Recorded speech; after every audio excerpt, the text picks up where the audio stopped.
And what better place to be than right here at the site of the Winter Olympics. Hello guys. I'm obviously on the field trip in Zhangjiakou.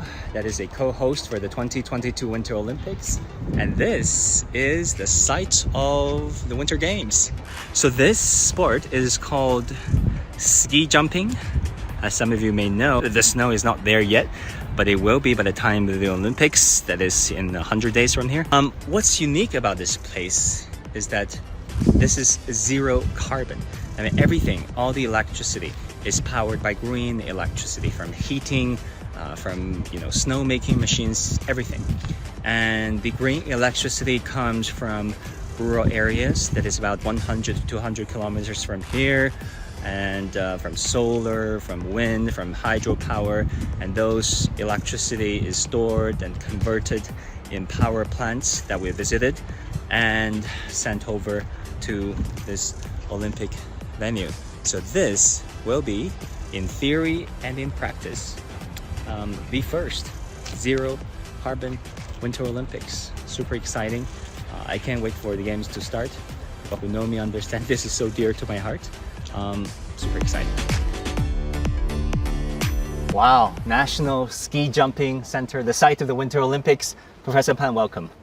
Pleasure. What's low carbon about this place? No carbon is not an accurate description. Okay. It should be zero carbon. In what ways? In many ways. Number one, energy. Here, all the energy is purely zero carbon electricity. You see, lighting, heating, transport, that's everything. Well, in the northern part of China, heating is essential, in particular in winter. In the past, even now, in northern China, heating is from the burning of coal, the burning of gas, natural gas. And all these are very carbon intensive. And now here, such a huge, structure, we use zero carbon electricity. That means that, in your room, in your house, in the buildings, in your offices, everywhere, zero carbon is not a problem. Going green is a lot of work. For the first time in Olympic history, all 6 venues will be powered by renewables.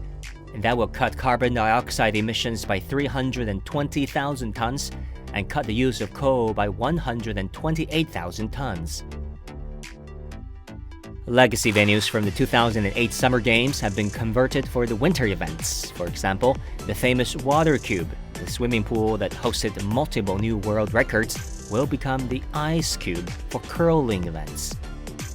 A unique ice-making technology is used to cut harm to the ozone layer and lower energy use of refrigeration systems. That saves power by more than 30%. And over 85% of all vehicles serving the Beijing Olympics will be clean energy vehicles, another record. There were many new measures and initiatives included in the bid to hold the Green Winter Olympics. We innovated our working mechanism and established a new standard in preparing for the Winter Olympics. This Beijing standard will provide a good model for the future work of the International Olympic Committee. We insisted on low carbon. Our priority was to protect the mountains and waters of the environment, which was underlined in our general policy. In fact, this green policy was integrated into the planning, design, and construction of the winter sports venues. During the construction of the Olympic Village, we worked to protect 127 plants in the area.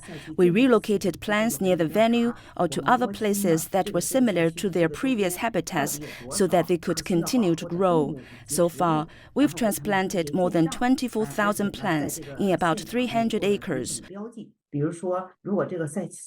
We also set strict green standards in construction, and each venue has those low-carbon initiatives in place. For example, in the construction of the new speed skating stadium, different parts were designed in different ways to reduce the use of building materials and resources.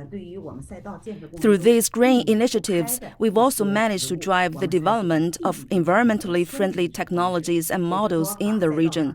Because of these new ideas, great progress has been made in the Shougang, Yanqing, and Zhangjiakou areas, such as the completion of the Beijing-Zhangjiakou high-speed railway, the improvement of the local air quality, and the building of environmentally friendly watersheds.